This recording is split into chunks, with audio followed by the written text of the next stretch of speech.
دي الساعة 7 في المكتب هنا. هنروح على السكيل نجيب السلمليات وشهادة الميلاد. السلمليات؟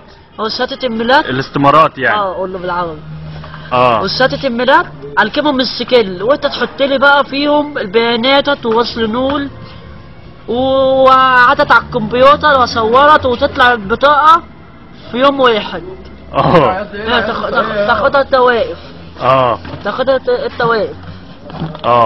يعني انت شغال في السجل المدني. وايه تاني؟ عندك كم محل؟ كان عندي قهوة، رحت قلبتها 3 محلات احسن. ايه بقى؟ اكلت واحد محل فتحه كاوتش.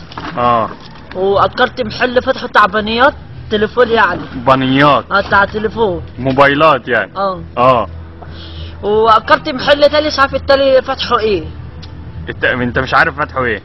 انا اكلت له خلاص. عشان تخلص منه.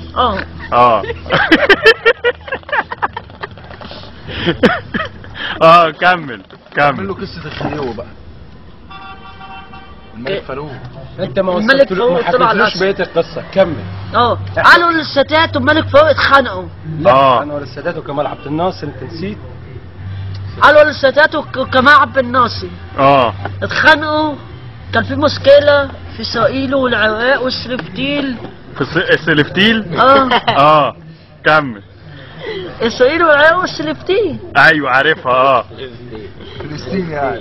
يعني. بالايه دي؟ فلسطين. بالايه؟ بالعربي. بالأمنبي دي ولا بالعربي؟ كمل. كانوا بيتخانقوا بالسيف وكمان عبد الناصر كانوا بيتخانق المبوط. السوم يعني. السوم يعني ماشي. المبوط. خلاص الخناقة اتصالحوا مع بعض. اتصالحوا؟ مع بعض.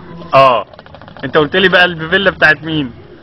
الفيلا اللي عند المسرحة. المزرعة.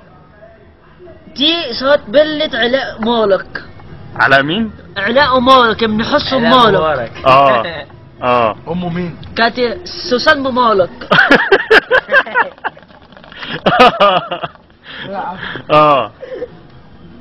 انا بقى بقعد بكلم معاه في السياسة او مع مين؟ مع علاء مالك. ابن مين؟ ابن حسن مالك. وامه مين؟ سوسن مالك. هو صاحبك يعني؟ وبنتكلم في السياسة. طب الملك فاروق عنده قصر فين؟ في السنكلية. في السنكلية. السنكلية.